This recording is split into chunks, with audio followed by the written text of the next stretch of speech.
November 28th, 2020. 2 days after Thanksgiving. The last day where the leftovers are acceptable to eat. Don't fight me on that. Christmas commercials already in full swing. Coming at your neck.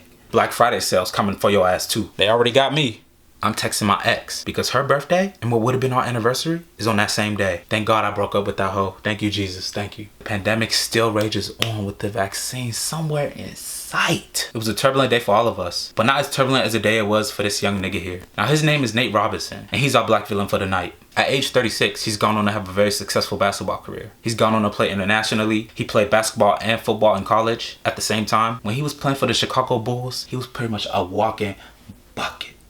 Brick, he definitely missed that shot. But as of 2018, he's been pretty low key. So a lot of you probably don't know why I decided to bring Nate Robinson up. Don't worry, I know a lot of you guys rode the short bus when you were in high school. I'm gonna explain it to you in a way that you'll be able to get it. Let's backtrack a bit to about 6 months ago, in the middle of summer. Nate Robinson got so pissed off at these social media influencers always talking shit. So he did what any sane man would do. He picked the biggest name he could find and he challenged his ass to a boxing match. So what is going on? Why do you have beef with Jake Paul? I'm just tired of people always calling out. You know, it's like a bully. You're just calling out people that you know you can beat. That's your biggest claim to fame right now is knocking out Nate Robinson, so come do it. Now, like I said before, Robinson had an amazing sports career. He had the record to back it up. Like you hit a disrespect? Oh, hell no. He coming in that ring with the fist of fury. Nate Robinson, but Snoop Dogg is singing the hymns. He's trying to get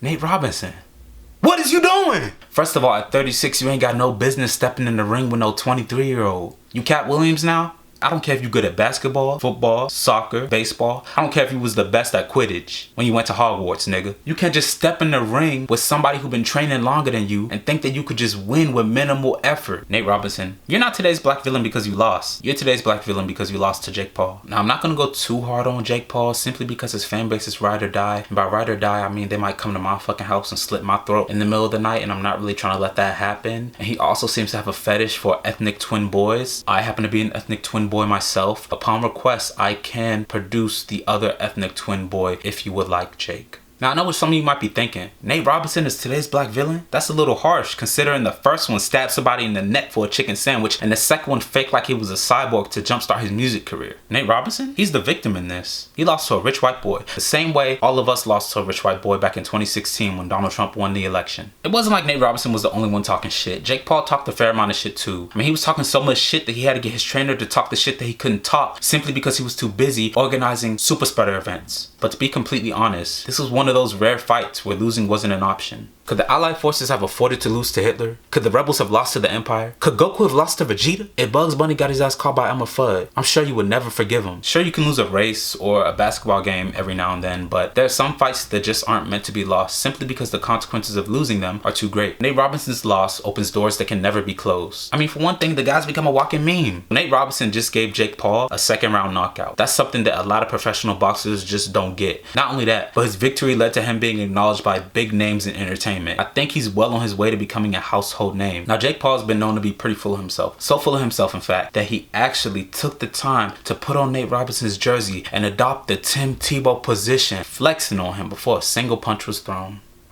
That's unforgivable. But you know what else is unforgivable? Saying the N-word repeatedly while freestyle rapping with the knowledge of how offensive it can be for people of color. Using an inappropriate thumbnail of your ex, most likely without her consent. Not to mention he's been holding mad parties in his mansions that have the potential to be super spreader events. But not to him, because apparently he doesn't believe in COVID. The sad truth is Jake Paul still has a lot of growing up to do. But that's going to be impossible for him to do because he's a millionaire. And that's going to be even more impossible now because he actually knocked out a career athlete. There were definitely a lot of people watching the fight only because they wanted Nate Robinson to show Jake Paul just what it feels like to be the little guy. We wanted Nate to show Jake how he's been making us feel all these years with his antics. Nate Robinson missed out on an amazing opportunity to really give Jake Paul the most massive L in his career. For all the wild stuff he's done, for all the people he's offended in the past, for making Ohio white boys look bad.